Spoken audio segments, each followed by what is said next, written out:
Okay, I'm fixing to unmute everybody on Facebook Live. So they can hear us? Yes, they can. Just Okay. giving you notice. Facebook, what's up? You're not supposed to hear us, but you can. Give me a shout if you can hear me. Do I have to shout? Because I can hear you. Give me a message. Let's see. Do I have to shout? Because I can hear you. Oh, look at that. We got the feedback. Message. Let's see. Do I have to shout? Because I can hear you. Oh, look at that. We got the feedback. There we go. Better. No other people coming to this set, right? Nope. Okay. Sven Von Malik's watching. What's up, Gilbert? Can they see us, They Mark? cannot. No. They can only hear us. Okay. Malik's watching. What's up, Gilbert? I'll be right back.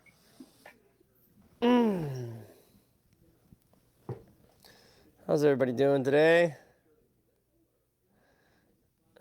Let's take a look at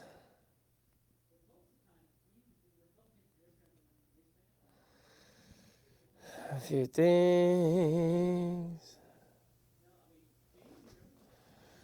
Let's see, what's up?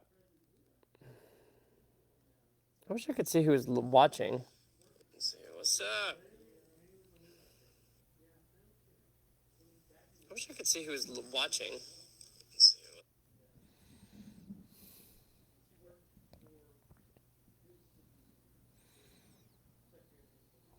Yo, Rob. I can't hear you or see you, but I can see you on texting because it's not live yet. I don't know if you can hear me, but I know Rob Fickman's watching. How you doing, brother? Past president. Yeah, your audio's going out Facebook, so he can hear you. Lawyer extraordinaire. Past president, HSCLA. Can we get a show with all the past hosts? I agree. We got a one big past legend host. Rob Fickman's watching. It's Danny Easterling. I'd like to say Cynthia. You can see who's watching. Oh, you're saying the past hosts and presidents. Oh, Rob says he can hear us. Sweet. What's up, Rob? What's up, Rob? Sorry, I'm sending the wrong signal out. Let's see. Actually, on Zoom.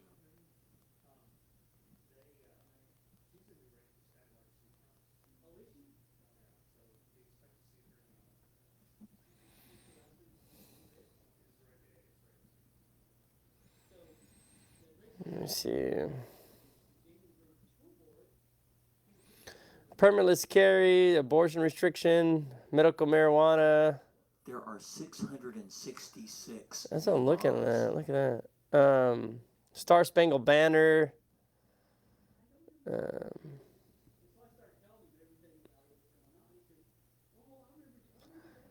What about the Star Spangled Banner? Police body cameras. The Star Spangled Banner one is professional sports teams with state funding are required to play the national anthem before games.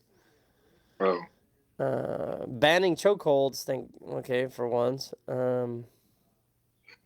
Yeah, felony punishment for blocking emergencies. Obviously, criminalizing to a felony. Johns. Let me see. Abortions. Permitless carry. Is it a felony to hire a person to act in a movie that will contain sex scenes? Ooh. I don't know. I'll have to check my contract. I'm kidding. Are you seeking auditions, Mark? Well, I'm just thinking, this law about criminalizing paying for sex. Oh, good idea. Yeah. I got an iPhone. I haven't read the law, but porn has always been accepted as like an art form or something. But since everyone can be a filmmaker, right? You just put a camera on and call it. Yeah, Yep. Hey, this is all for my YouTube channel. Alcohol sales, another one. I'm trying to find like a decent list of like new laws that are coming I'm in. gonna check some presets here. Hang on. There we go. Okay, we got that one. That's a good one. That's a good one. Just audio is going out, right? No, just, now I'm sending out picture. Sorry. Okay. I'll undo that. I'm gonna undo that right now. Abortion, open carry, critical race theory, alcohol to go, national anthem, medical marijuana, street racing. Interesting. What they do to street racing? They can take your car. Oh yeah, But I mean, that's That's not much different, but they could before. right. I mean, let's see. I think it's really cool that it's 666 new laws. I agree, right? Yeah, I don't think that was a coincidence. Firearms, heartbeat, pre-kinder class, social studies, SNAP enrollment. What is this one? Oh yeah, the active shooter. Everybody has to have like an active shooter thing. Blocking emergency vehicles. I mean, how are you gonna block emergency vehicles? Cop cars. Body cameras, national anthems. We got that.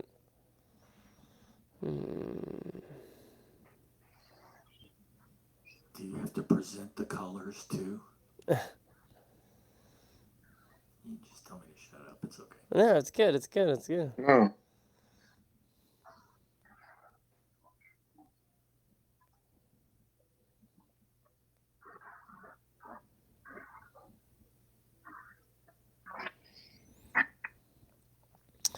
Beer and wine sales on Sunday at 10 a.m. It's not noon anymore. That's great. So you can get your alcohol to go.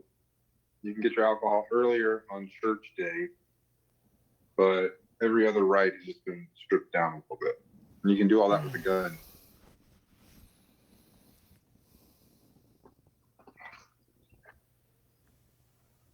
I don't know anything about any of these laws, so I just said that everybody could hear me on Facebook. I haven't read the actual laws. I just know what the headlines say. Let me see. So we're going to be counting on the people on Facebook to actually educate us, Yeah, you know, But, just, like- broadcast the like how most people get their link news. if you want to have a party. I sent it out. Let's see.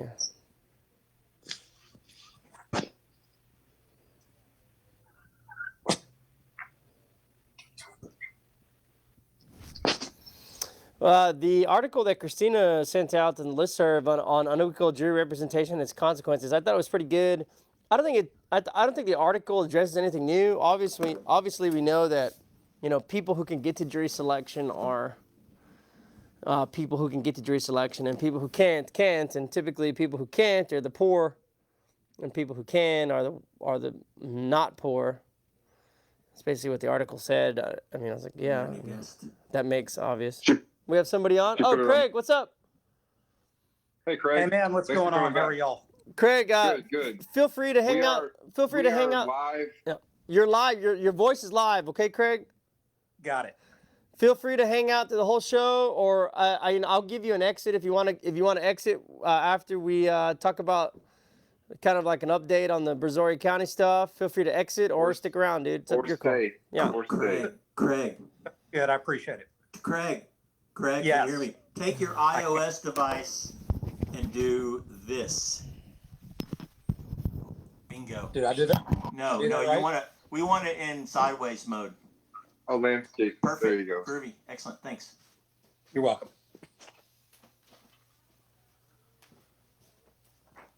Thanks, Mark. I would not have caught that. Yeah, we're good. 3 minutes to air.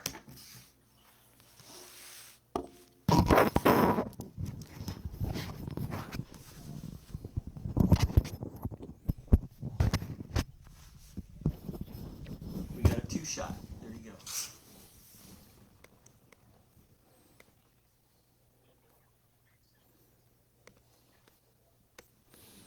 2.5 minutes.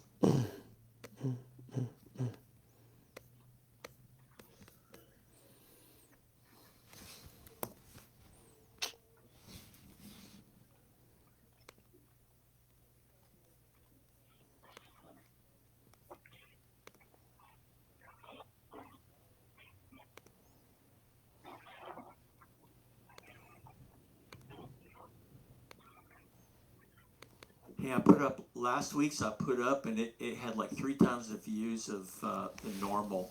Oh yeah. Yeah. Nice. I had a title. I'm trying to use provocative titles, like the resignation of the district clerk. I told you, Good. Craig, I had a big deal.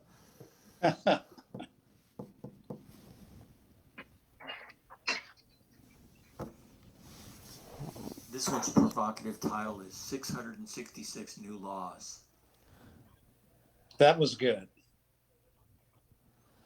Past hosts include Dan Gerson, Cynthia Henley, Robert Fickman, Todd DuPont. All of them are huge contributors to the defense community.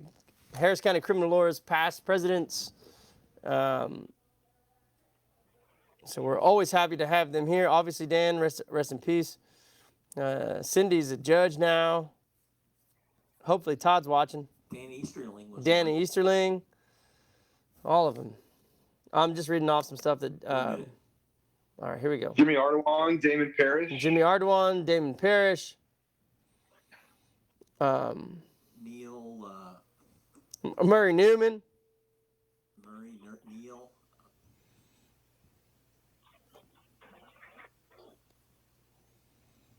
Tate Williams. Keith Tate Williams. 30 seconds.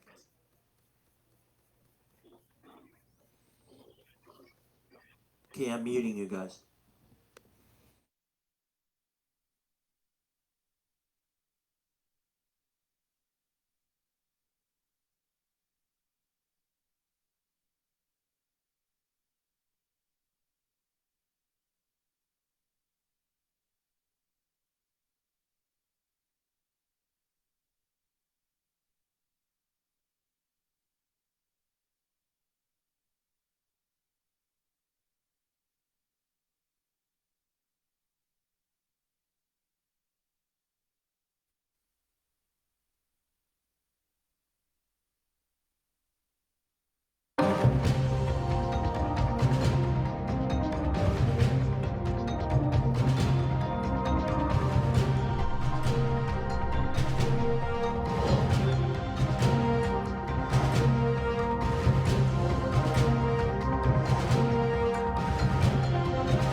Welcome to the Harris County Criminal Lawyers Association Reasonable Doubt. I'm JV along with Justin Harris. Justin, how you doing?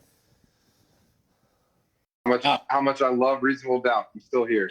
I'll take that as a good sign. Craig, how are you, sir?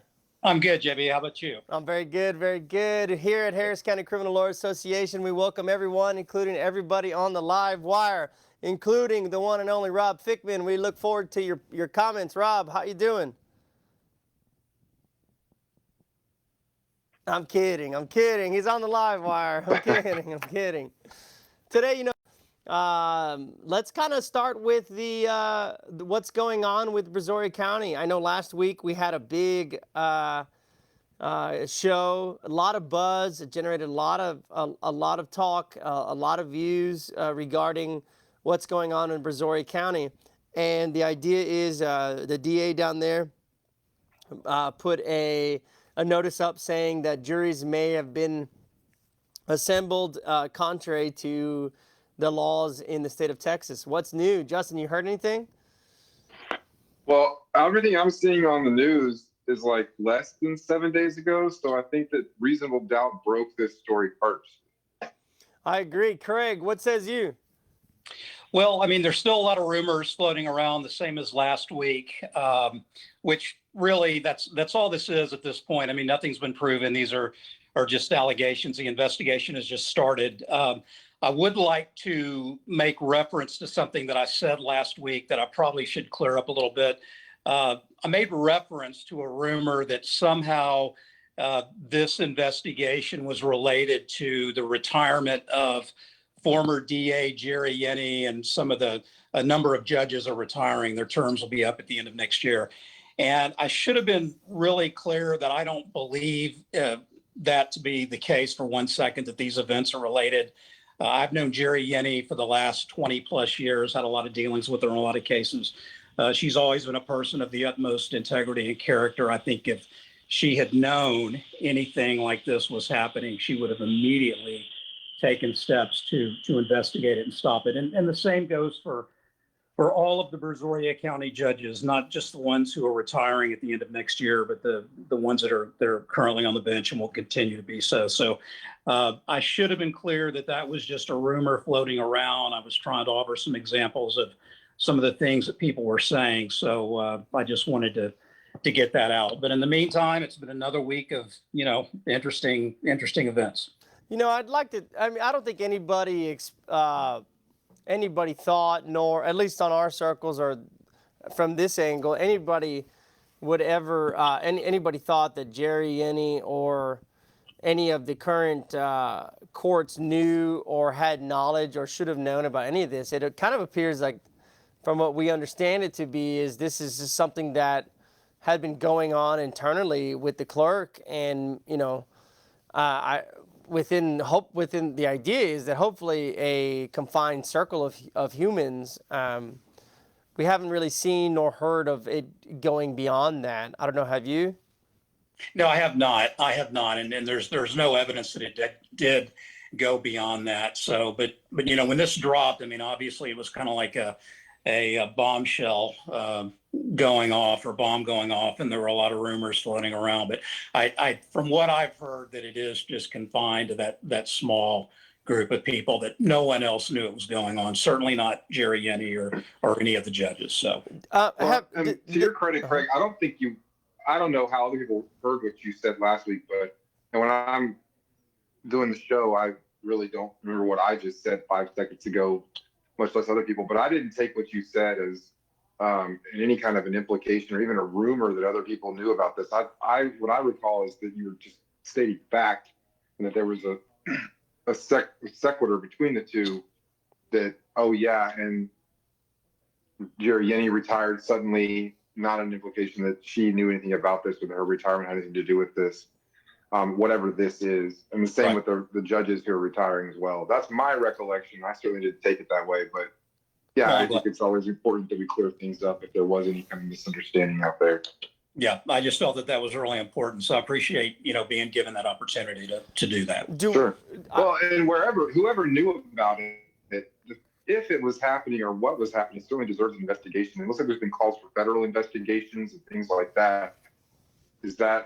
Have you been in the Brazoria Courthouse since last Thursday? I have not. I may be down there tomorrow, but I have not been there in the last week. So, well, let us know. I'd be curious if there's there's anything kind of in the air, as they say, about this.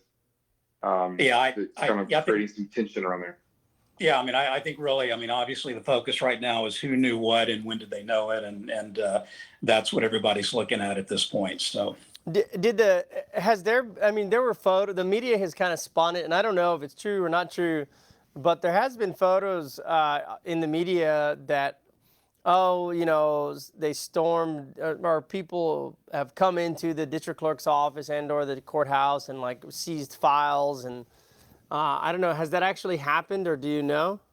Not that I'm aware of. Like I said, I haven't been down there in the last week. I haven't heard that. I know that there was a video floating around that showed some inmates that apparently were taking boxes out of, I believe, the district attorney's office. And my understanding is that was just standard document handling procedure. There was nothing, nefarious about that. I know that video was floating around. I saw that. Of course, when that aired, that obviously got, got the rumor mill rolling again, and a lot of attention was paid to that.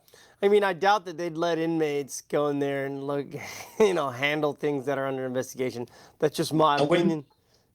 Yeah, I wouldn't think so. Yeah, that's just my opinion. And, you know, Certainly would not be a good idea for someone to allow that to happen. yeah, I don't think Right. so. I don't think so. Well, with that being said, what's the climate down there? How is it? I mean, you haven't been there in last week, but what's the temperature down there that you think? I think there's just a lot of I guess you'd say watchful waiting. People are just waiting to see what's going to come out. Obviously, there have been a lot of allegations, a lot of them very serious. But I think just anticipation. People are just kind of waiting to see what's going to happen and where we go from here. So, Do we know if there are any criminal remedies to this, or is it civil remedies? Or now, granted, let's just put on the shelf all the writs and all the things that will come down regarding the jury trials that have happened for individuals who have been convicted and or tried in those cases. But for the clerk, the district clerk herself, are there criminal? I mean, obviously, I'd suppose if there are intentional. Has that been discussed at all? Do we know anything about that, or what are your thoughts about it? tampering with the government records seems to be the common theme that most people think is being looked at. That's what I hear over and over again. Personally, I haven't researched it, but that's what I keep hearing from lawyers that are. I have to look at the official oppression statute, what that all includes. I also heard that there was a district attorney in Georgia who was indicted today or yesterday for kind of dragging her feet on charging some people with the shooting of a young black man who was going for a jog in his neighborhood and maybe interfering with that investigation.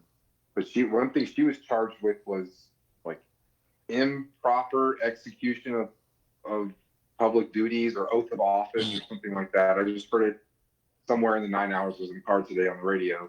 But I've looked more into that. But I don't know if Texas has a statute similar to that as Georgia, and if that could come in. But none of those, any criminal sanctions against the district clerk, or former district clerk, or anyone else who was involved in this wouldn't necessarily provide any relief or remedies for the people who, according to Quanell X and others who are calling for federal investigations, that if there were wrong convictions, I don't know that criminally charging those folks will fix that, but everything should be looked at, I guess.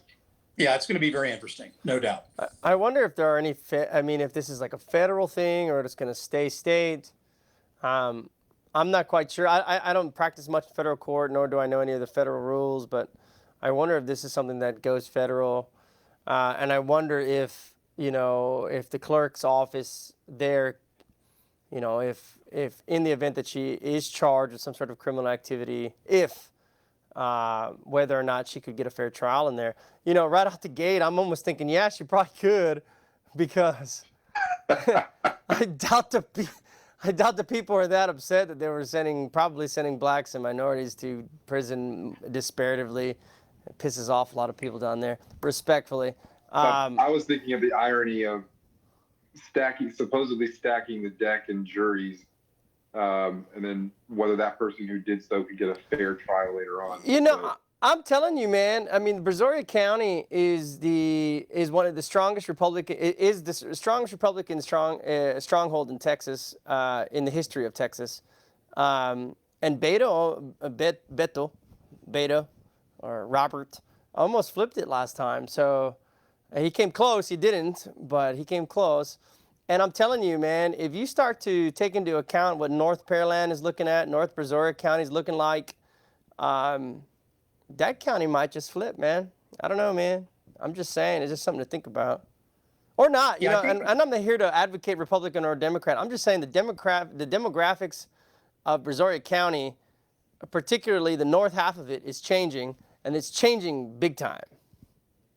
Yeah, my recollection is during the Beto race, there might have been a JP or a constable who typically would win by 15 or 20 points, and the margin was cut down to 3 or 4. Mm-hmm. Wow. I think it flipped back a little bit more Republican last election in 2020. But you're right. I mean, particularly in the north side of the county, I think there have been some Democratic inroads, no doubt. You know, there was an article released recently talking, and it was a Harris County specific article, but I think it speaks into other counties and surrounding counties, that the juries are disproportionately, the jury pools that end up, people who end up showing up to serving on the jury are, you know, obviously they're more affluent, they're able to take days off of the job, they're more Caucasian, they're able to go to jury service. You know, initially I was going to say, oh yeah, that shows that people who show up to jury duty, they're more white. Well, I mean, granted, okay, fine that they are, but it has, if you take out race, well, I mean, you can't take out race, but if you think about it, well, sure, the people who can get to jury duty are the people who can afford to take those days off, are the people who can afford to get to the jury, to get to the location, are the people who have the method and means to serve on a jury, not the individuals who can't take the day off, who would typically be lower socioeconomic individuals and people who are unable to sacrifice a day of work, and people who are unable to find childcare, people who are unable to have rides to and from the jury, the jury location. You know, and they typically tend to be, well, they don't typically, they are lower socioeconomic categories, classes of people. And those classes of people tend to be individuals who are non-white. And so it didn't really break, it's a study that came out and it specifically focused on Harris County.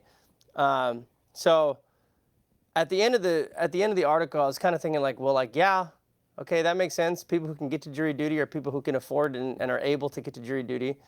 And the people who can't don't, and those people who can tend to be white, and everybody else does tend to be not. So I didn't find it to be that compelling. I mean, it was more like a duh, like, okay, we already know that. But I think the same thing can be said for Brazoria County, in that, you know, the people that can get to jury duty in Angleton, because that's a big county. And if you're traveling to Angleton from Pearland or from South Brazoria County or East Brazoria County or North Brazoria County, that's a big trek. And I don't necessarily know if they got the public transit systems and the ways and means to get from, you know, one end of Brazoria County to Angleton. I don't know. I just found it very interesting. That's all.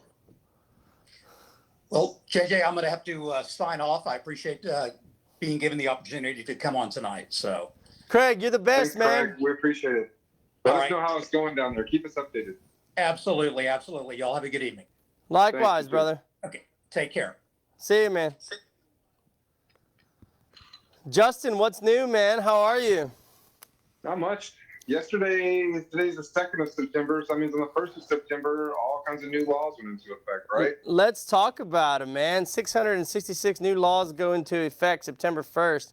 So let's go ahead and start with 666. The Governor Abbott. You know, I signed just his thought name about that, man. 666 times. I just thought about that.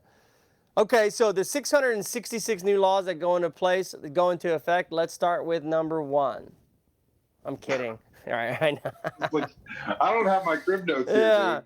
Well, look, one of the big things that's coming through, I mean, right out the gate is the no abortions past 6 or 7 weeks. So I guess let's just toss that one out there. It's caused yeah, go for it. Go ahead, set it up.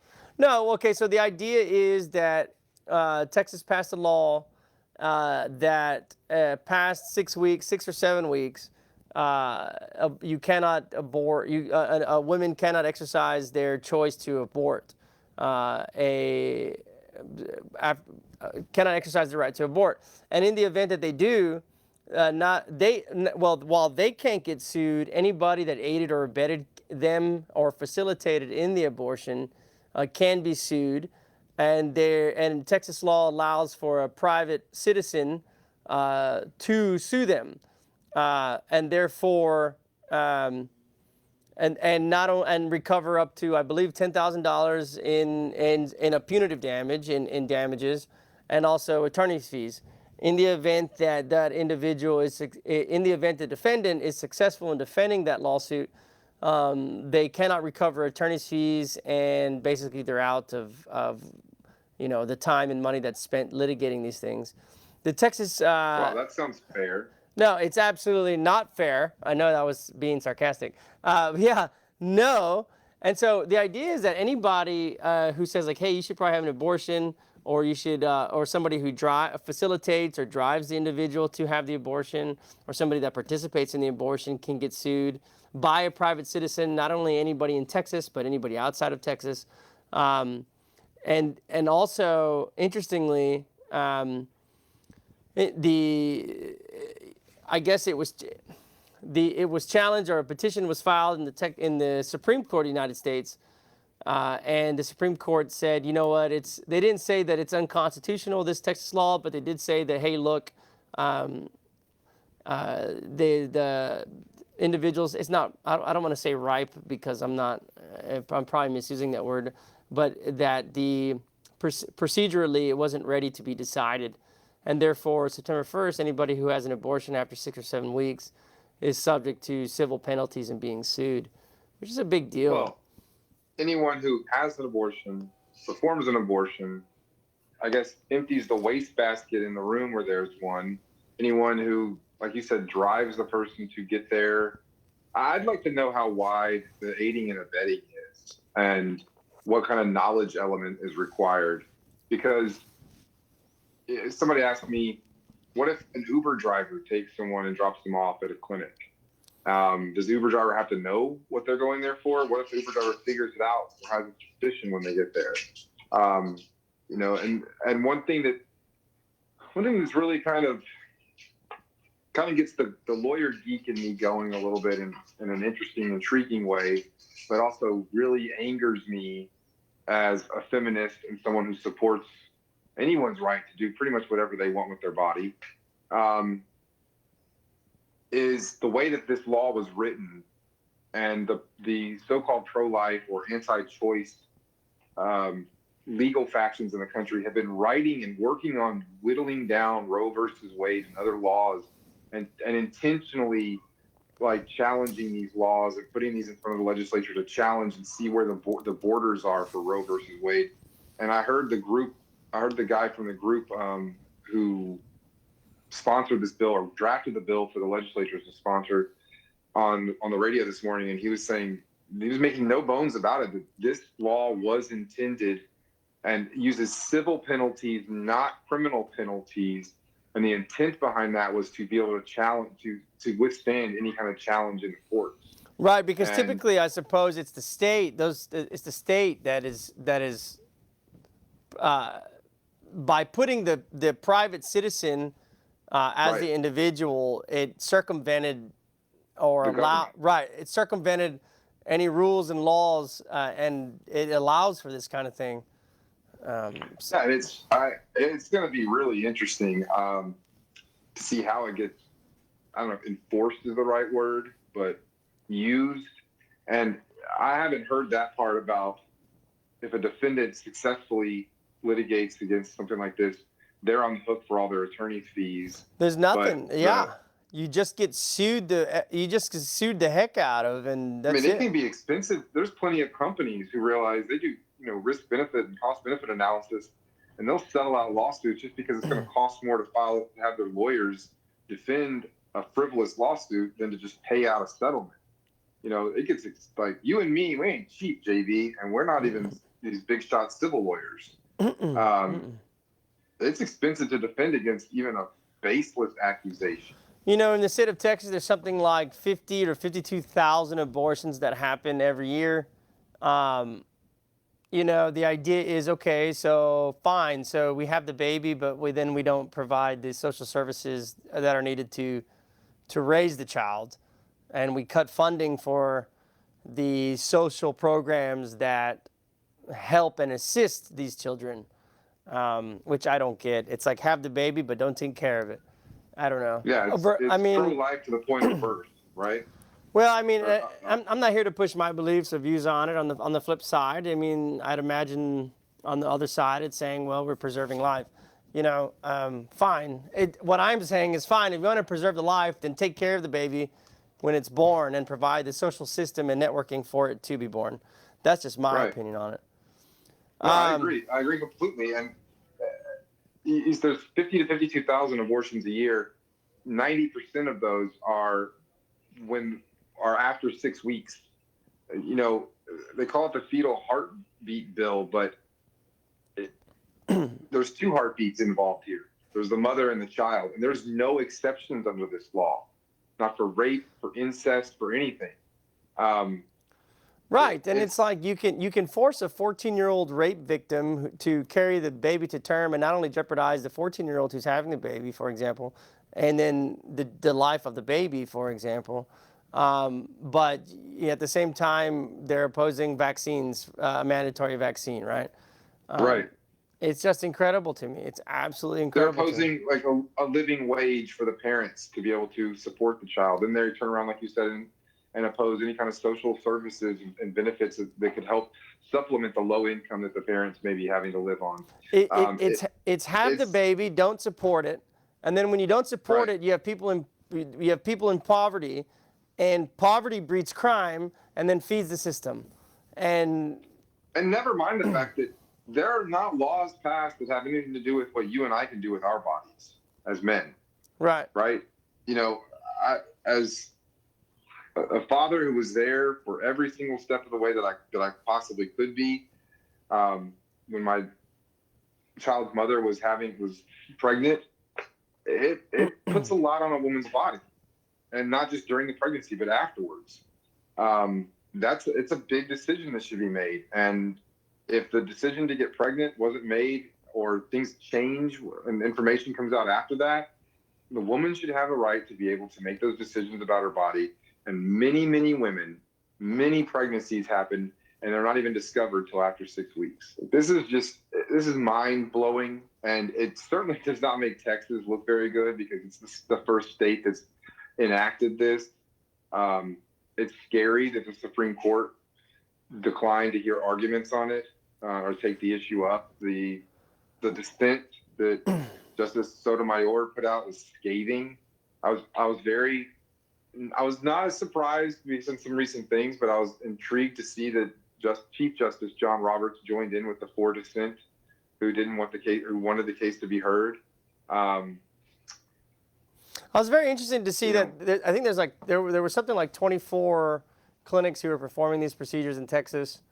I thought there'd be more, but now individuals, they're either going to have to do it themselves, go across the border, or go to a different state. Which, who can afford that? Who can afford that? The only people that can afford that are people in decent zip codes, and the people in decent zip codes are white people. And it's true, but they're disproportionately Caucasians. I'm not disagreeing with you. They're disproportionately Caucasians. And so guess who gets to have all these babies that they can't support and have are blacks and Mexicans or non-whites. We'll call them non-white people, non-white individuals. And then when they go to social services, all the social services are cut. So then they're struggling to raise these children in poverty, and therefore these individuals in poverty typically will seek out crime. And then now we just funnel more individuals into the criminal justice system, which is great for you and I, but it's not good for social justice. That's just my opinion. Right. I agree with you completely on everything you just said. And the more middle class and upper class people who are mostly look like me, who are going to be sending or allowing or aiding and abetting women to go to another state for an abortion, it's probably not going to be. It's going to be like teenage daughters, right? Rick, yeah. Well, Rick, and they're gonna. And I wonder what the people who passed this bill mostly look like, supported and sponsored and passed this bill. They probably mostly look like me. They come from a background similar to mine. Rick Oliver brought up this is what I was trying to explain, but Rick Oliver can articulate things way better than I can. He said, didn't they decline to take it up for procedural reasons? And the answer is yes. It's a civil remedy. No one has been sued yet, so it sounded like a standing issue to me, not a tacit approval of the new law. That's exactly right. Now, the Supreme Court, that's exactly right. The Supreme Court didn't say that this law is unconstitutional, nor did they really make a comment on the law. They merely said procedurally, for procedural reasons, they're not going to rule one way or the other. Just nobody's been sued yet, and it hasn't been challenged procedurally in quote unquote the correct way. It's what Rick Oliver says, and that's right. That is exactly right. But they were seeking a stay on the law. And when injunctions or restraining orders are put in place, the proponent of the restraining order, the injunction, has to show that a harm is imminent, right? These clinics all shut down. There were women who had appointments scheduled for yesterday and today and tomorrow and next week, and they're already past their 6 weeks, so they're going to be past their 6 weeks by then. But these clinics have shut down because they don't want to deal with the lawsuits for everybody who works there. Right. And right. That's one question that I have, is about standing, and I need to read the statute to see if the statute actually defines standing. But I don't understand how, like, JV, if you're in a car accident with Mark in the studio, let's say you intentionally hit or negligently or recklessly hit Mark's vehicle. Do I get to sue you on behalf of Mark? Like, why does a random person have standing to be able to sue someone who's either getting an abortion, providing an abortion, or aiding and abetting someone in providing an abortion or getting an abortion? Where's that standing there? And I need to see if the statute actually provides the standing. I see legal issues with this law potentially as well. Three things. The first one is, Rick, Oliver, you are always right. The second thing is you're exactly right. I think we have to check out procedurally how they're supposed to get there. But the third thing is that I believe the Chief Justice actually was a dissenter. Like, Chief Justice of the Supreme Court said, you know what, I dissent to these kind of things. Either way, that's just one. He joined with the three so-called liberal justices, right? Kagan, Sotomayor, and Kennedy. Yeah, that's what I was surprised to see, and not totally surprised because of the way he's been voting lately. But Chief Justice John Roberts, a George W. Bush appointee, has been surprising some people on the left lately. He's also not been. He's made some decisions that were not very good. I think he joined the majority opinion on the juvenile execution, the death penalty for juveniles case not too long ago, which was very disappointing. I didn't catch up on that. We can, U.S. can kill kids now? We're back to being able to do that. Oh, yeah. Wow. That's incredible. So Sean Darvishi on the show today. Sean says they got to come on and show their face and let us hear their voice. I agree. Give them credit for being on the show. All those people who you've mentioned, though, are always welcome. So Sean says on the new laws. Speaking of new laws, I mean, we can do a whole show on the abortion rule, on the abortion law. But just moving on for purposes of people on the live wire. Sean Darvishi, how are you doing? You know, two things. We talked to Darvishi. If you're still watching, please chime in. But it's my understanding that who's in 16 now, 2.0? Forget. Not Daryl Jordan. Right. So Fields had a bull coming issue in front of him. So the state of Texas tried to bring in an expert to testify regarding the blood results that wasn't the expert that analyzed the blood results. And the state tried to bring in somebody else to testify regarding what they could, what the results were. It's my understanding that Darvishi brought up the bull coming case and said, hey, look, no, sorry, you got to put up the analyst who actually analyzed the blood. Otherwise, it's inadmissible. And supposedly, I don't know if I think he got a non-favorable ruling from him out of Court 16, which is surprising to me because bull coming is very, very settled law. So the idea that the state of Texas, number one, is trying to bring in testimony of experts who did not examine the blood, but also that we have that Judge Fields, who quite frankly, he's a very smart judge, very good, 2.0 is a very good judge, but didn't, abide by the bull coming ruling, which is pretty settled law. When was that? I didn't hear this. It's like this week? Yeah, it was like last week, dude. Last week? Yeah. Was it Sean's case? Are we saying? Yeah, it was Sean's case. Yeah. So, I mean, that's surprising. That's going on. But Sean, talking about new rules and laws, he says that codified asset forfeiture of vehicles for racing cases. That's what we had talked about prior to the show. Let's see if we can. So the idea is that in a racing case, so let's say you're charged with racing, you get arrested, they can now take your vehicle for it. And this is just individuals. And keep in mind, you don't have to be found guilty for them to come and try to seize your vehicle. So Yeah, asset forfeiture is a much lower standard of proof, preponderance of the evidence, right? I don't want to misspeak, but I want to say it's preponderance,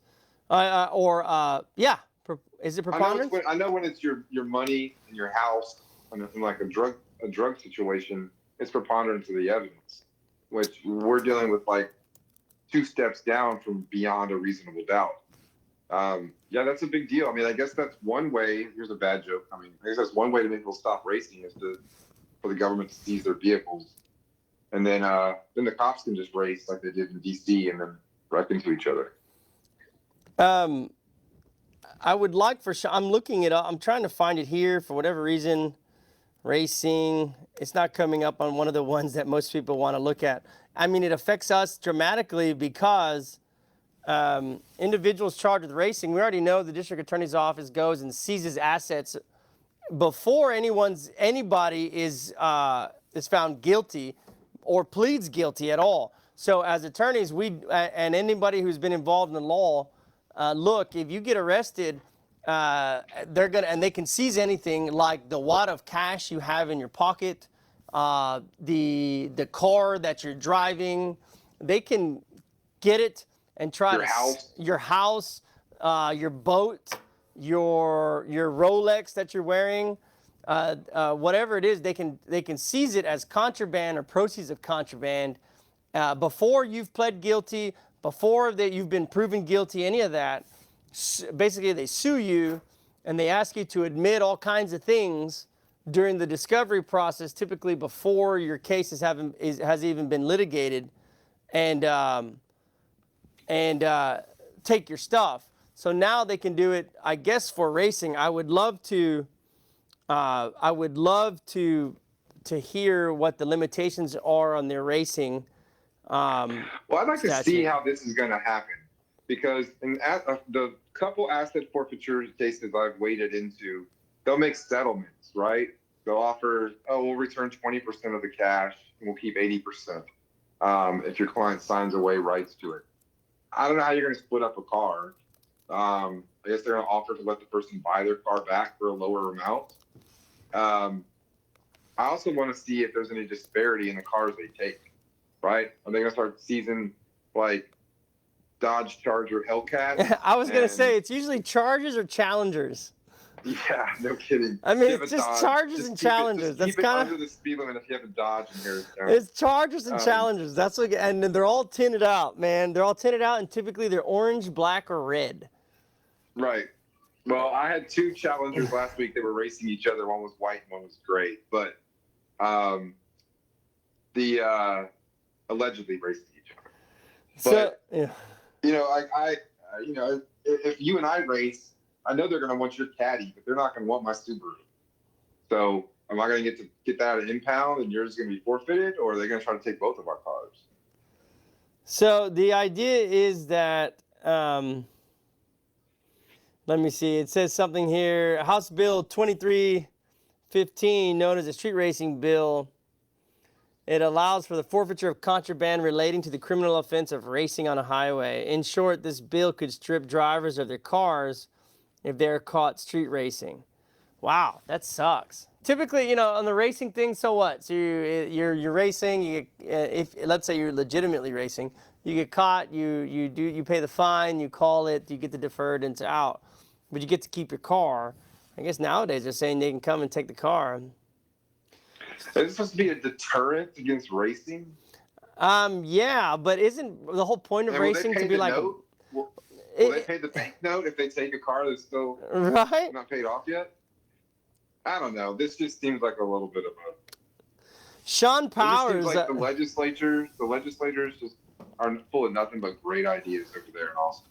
Sean Powers says they'll take a Subaru all-wheel drive all day. I don't know what that means, Sean, but I like Sean, it. I'm selling it. I'm selling it if you want it. That's other laws. All Sean has to do is just try to catch me racing it, and then he can have it, Tom. He's with the man. Let's see. Other bills. Let's see. Open carry, man. House Bill 1927 allows Texans ages 21 and older to carry handguns without training or a license as long as they're not legally prevented from doing so. Basically, I think, from what I understand the law to be, is that we can all carry handguns now. And I don't necessarily, I don't think it means that it has to be concealed either. Like it can be like, I'm gonna be walking around with a holster, tombstone style, so long as I'm not a felon and I haven't been convicted of anything of assault, family violence, terroristic threat, or anything regarding family violence, or have anything affirmatively finding me of domestic or family violence. To me, that's incredible. I mean, I don't, I'm not a gun guy, but I sure as heck don't want to be the only one without a gun. I don't even own a gun. I don't own a gun, man. I own like a rifle from when I was 12 that my dad gave me, but I don't even own a gun. And I don't like the idea that everybody else is carrying a gun around except for me. What says I'm you? okay with it. I've got a few guns, but they're all like hand-me-downs, like you said. They're stashed in places that are way above. No, actually, none of them in this house. But yeah, I've had guns pulled on me a couple times when I'm doing my job, doing some investigations and some scene visits. And every single time, if I had a gun on me, I would have gotten my ass shot. Oh, sorry, Mark. I would have gotten shot if I tried to pull out a weapon to defend myself. I'm pretty good at talking my way out of problems, and I don't need a gun. Look, Justin, you should. I don't need to carry a gun. If I ever need a gun, it's gonna be for that like situation that only happens on TV. If someone like breaking into my house and trying to do something, and I have a gun to stop that. But that doesn't. I don't really, knock on wood, I don't really think that happens. Justin, you probably shouldn't. You probably shouldn't be rolling around in the like 4th or 5th ward by yourself. That's actually where one of them happened, but yeah. You probably shouldn't be doing that, bro. I got what I needed. I got the witness that I needed for the murder trial. It was good. All good. And so, well, the idea is, I guess you still can't be under, so you can carry guns. People can carry the guns all you want, walk around with them. Just don't point them at other people. Just don't unlawfully carry them.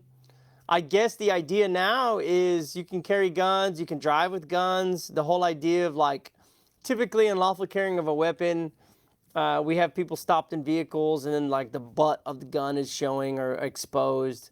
Right. And doesn't meet the travel exception to it if that's the case, and they get charged with unlawful carrying of a weapon. I guess now you can just ride around with your gun, huh? Yeah, you can have it visible in a car, a handgun now. You can't be committing any of their offense still, right? Right. You can't be driving while intoxicated. You can't have marijuana. You can't have hemp though. You can carry it while you're carrying your hemp with you, right? Right. Yeah. Yeah. You can carry your hemp. It's true. No, I'm serious. No, I know that. You're growing hemp under the agriculture code. You can carry you can have your Smith & Wesson on your hip or on your car seat next to you while you're going to the hemp market to sell all your hemp. There's a big deal about, I guess it's called, okay, so Sean Powers says, plain view still needs to be in a holster, but not necessarily a hip or shoulder. Okay, so I guess you can't just be walking around with it in your hand. So Sean Powers says. Sean Powers is in charge of intake, so I'm going to listen to what he says. I just tuck it into the back of my pants. So I can't do that, Sean? I have to have a holster? That's the question. Do you have to have a holster? I don't know where I'd put it. Like, maybe I'd put it in my boot, and just be like, get down to my boot. I don't know. I don't know where I would. Or maybe I could have one of those, like, suit holsters, like the private investigator. Clint Eastwood style? Yeah. Dirty Harry. Yeah. Big old 44 Magnum. Yeah. That's what I could see you carrying with. Like, that jacket's going to flap open one day. I'm like, damn, JV. Well, and I don't think the open carry provides for exceptions into places where you're prohibited from carrying a handgun anyways. For example, schools, churches, those kind of things. I'd imagine so. Bars. I'm thinking more bars because it won't be very long before you can carry them in schools and churches because of the mass shootings we've had in schools and churches. I wouldn't pass it through our Republican government to allow children to carry guns in schools to shoot people. Yeah, that's going to be like the next step. There we go. Wait, why does it need to be 21? Why 21? Like, why don't we do like 18 or 16 or like 12? Sean Powers says in the car. Sean, you got to be more specific. I don't understand what that means. It says The holster. He's saying about the holster. in the So car. He can't just be sitting on this. Yeah, the farmer taking his hemp to market. He can't just have his gun sitting on the seat without it being in a holster. It has to be in a holster because that holster is going to like slow you down and serve as a cooling off period before you. Is there like a holster provision? Another hemp farmer.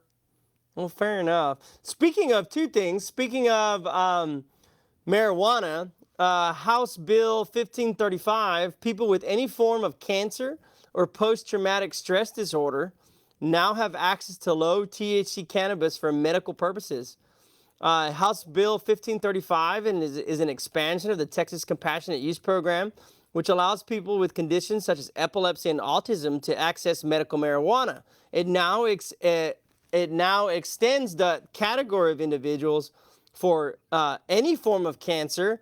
I don't know if that includes cancer and or recovering cancer and or post-cancer or post-traumatic stress disorder, which I'm not quite sure if there are limitations in what post-traumatic stress disorder is. I almost want to make light of it, but I don't think I should because I don't have post-traumatic stress disorder. Thank God. Thank the universe. I don't have post-traumatic stress disorder, nor do I want to belittle it or mitigate what that means. But I'm pretty sure that a lot of people can say, I want to know what the limitations of post-traumatic stress disorder are, and if that's just a diagnosis, I can go see a doctor with. I can go. A doctor and you can diagnose me with that. Will you call me after the show? Yeah, I could get that. So I guess theoretically, I could go get. If somebody has post-traumatic stress disorder. Don't say this on. Don't. Well, not me. I say the I in the one. Yeah, in the one. Right. Yeah. That's incredible. So hey, you know what? And I'd rather somebody go and I don't know if the medical marijuana expansion goes to flower only or if it includes the wax and or other, gummies or edibles that contain little amounts of marijuana. Well, it's low. What is it? Low THC cannabis? Low THC cannabis. That's going to be like unrefined. Cannabis is unrefined. It's going to be like Mexican weed? But they're going to have to. I don't know how. It's going back to the old hemp farmer who's driving around in his, slammed Cadillac, and the officer thinks he smells marijuana, but it's really just hemp. Like, how are they going to know what it is? If it's low THC and you're a cancer patient, or it's high THC and you don't have cancer or PTSD, autism, or epilepsy. That's so dumb. Like low. So what now? Instead of just like taking a rip, you got to smoke a blunt. Like you got that low THC, you got that like swag that you got to smoke a blunt to get high on. Like, so, that doesn't make any sense to me. What's a blunt? What's swag? So swag is the Mexican weed. It's the dirt weed. It's like, the stuff that, 8th graders and 9th graders and high schoolers. It's not the chronic? It's not the chronic. That's right. Not hydro? Khalil Saman says they distribute it in pill or liquid form. Interesting. So are you saying, so on the live wire here we have an individual saying that they will distribute it in pill or liquid form. So are you saying that that's Marinol. That's Marinol that's used for epilepsy and autism treatment. It's low THC, but that's refined and that's prescription.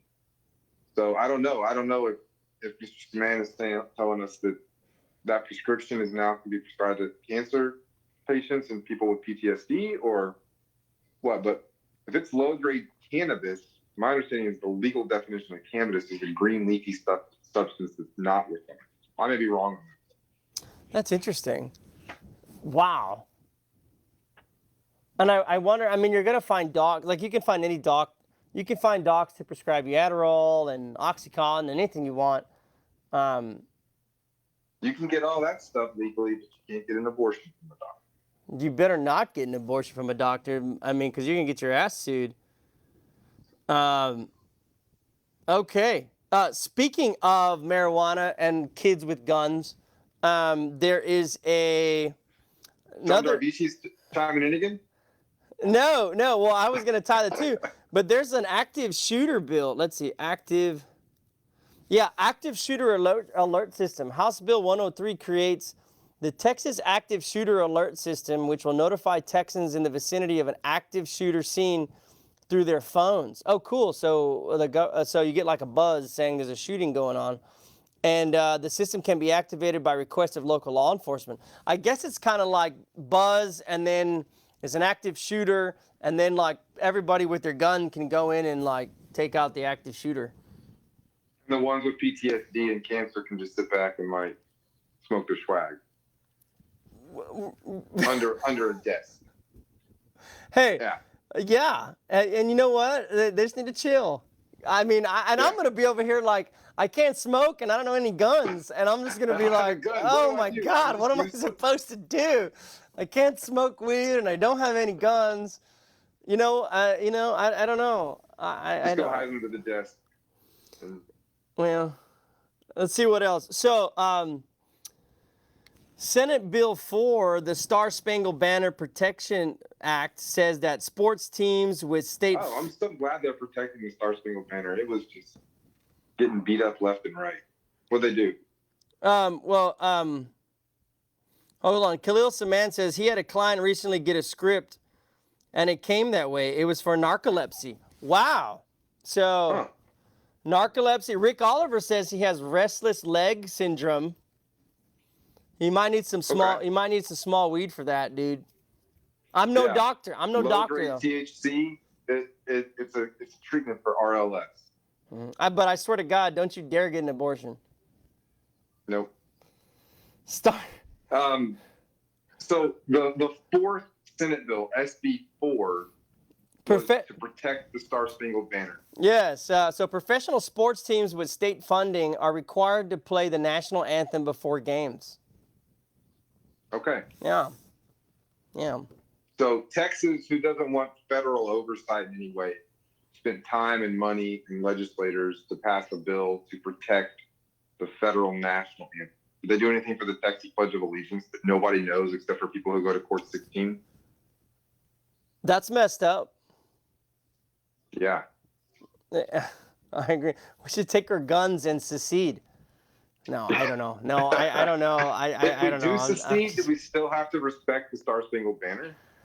Like, at all state-funded, not federally funded, state-funded sporting events? Hey, look. That trans athletes can't participate in. That was another bill, right? What was it? Let me see if I can find something with trans here. Texas trans. I don't have another computer. I'm on my. Yeah. Limits on transgender Texans from competing on schools and in school sports. The legislature is currently in a second session, which Abbott primarily called. Lawmakers are discussing other topics, including changes to the bail system and limits on transgender Texans. You know, the changes to the bail system is an actually really big deal. Judge Draper and a few other judges have been in the news opposing this. We should have a show on that. That should really be part of it. We do. We need to have one. It didn't get passed, but they're talking about it. But it's still a second session. No, it's over, isn't it? I think they're coming through at some point.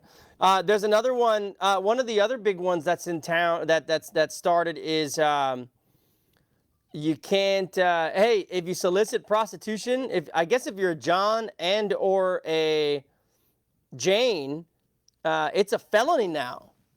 That's a big deal because, as we know, Houston is a big prostitution city, and we have DAs that have ran on as part of their platform in saying that they're going to go after Johns or they're going to somewhat decriminalize. I mean, literally on the last election, it was like, we can smoke all the weed we want, less than 4 ounces. You're not going to get arrested for it, and you can hire and do all the adult activities that you want, and you're not going to get prosecuted on it. DA Ogg obviously pulled back on that and had her own on it, but some of the more left-wing candidates or the more progressive candidates were saying, hey, look, you know what? You can Johns and Janes, you're fine. Sean Darvisi said that they put a huge orange sign about it on Bissonnette. Oh, about prostitution on the track. Oh, John's being a felony now? That's incredible, man. And they're going to have these stings, and they're going to have these stings where these undercover women and men, I don't want to be, and men, they're gonna be pulling down these guys and females about soliciting prostitution. Keep in mind, prostitution, no money has to be exchanged. I mean, they're gonna have to prove all of this. This isn't something that just happens. They're gonna have to prove all of it. But the idea is that there's a monetary consideration for sex or for a sexual act. It's just to be an agreement. Just an agreement. An agreement, right. An agreement of that consideration. And that's a big deal because a lot of individuals, sometimes they'll be like fishing, right? They'll be, that's terrible. Or they'll be like fishing. They'll be like, oh, let me see what's up. And then they get in that situation like, yeah, I'll meet you over there, cool. And then they'll bolt because they're like, well, I'm not going to have sex with that woman, or I'm not going to have sex with that man. And then they get charged. I was thinking about this when I was a couple of weeks ago. When we represent, as you call it, a Jane, a woman who's accused of prostitution, and she's what sometimes is called as the seller. She's offering to have sex with somebody if they pay her. That's still a misdemeanor, right?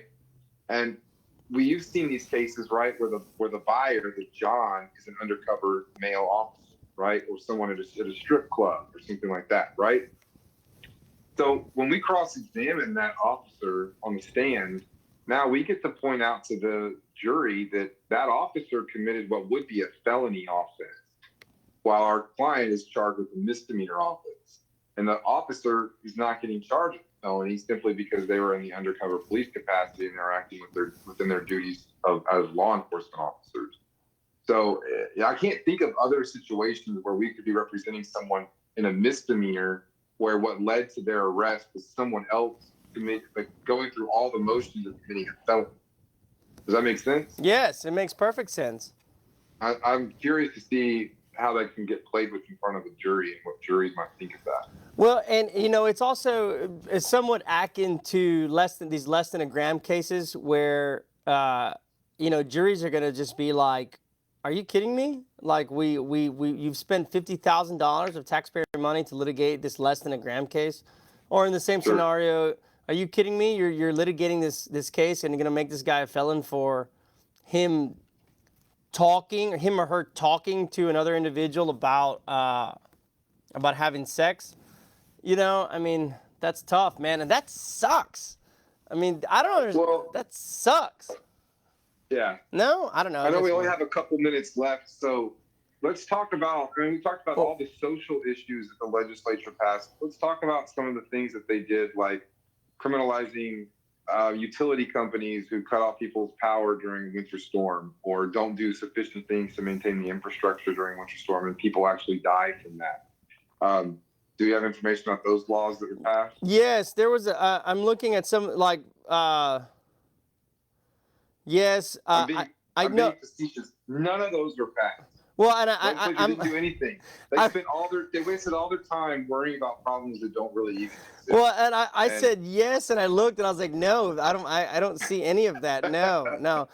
We do have a judge that's texting us saying there's some important things about Operation Lone Star and the mounting constitutional violations. This goes into the bail practice that we just talked about, or the bail reform.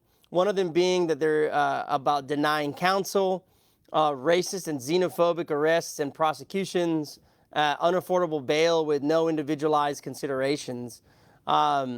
This is a whole show. We need to really dissect some of these bills and go through them particularly this one that's going to affect some bail reform and going to really not take individualized considerations into account, completely not regard socioeconomic and take into account racial and or xenophobic considerations, and removing the lawyer or their representation during the proceedings of when they would be advocating for a reasonable bail under the United States and Texas Constitution. That's a whole nother show. So I'm getting the signal here. Time to start the wrap. Justin, yeah, let's definitely have Stowe on that. We need to line up some people who know way more about it than you and I do, because I don't. I agree. I agree. Justin, good show. Good show, Justin. Yeah, man. Thanks, JB. Glad Yeah. we did it. Absolutely. For all of us here at the Harris County Criminal Lawyers Association, we hope this show was informative and valuable to you. If join Harris County Criminal Lawyers Association, join the listserv, be a part of the change, be a part of the challenge, be a part of the growth. For all of us here at the Harris County Criminal Lawyers Association, Reasonable Doubt, and Houston, and here with Mark in the studio, and Houston Media Source, we thank you so much, and hasta luego. We'll see you next week.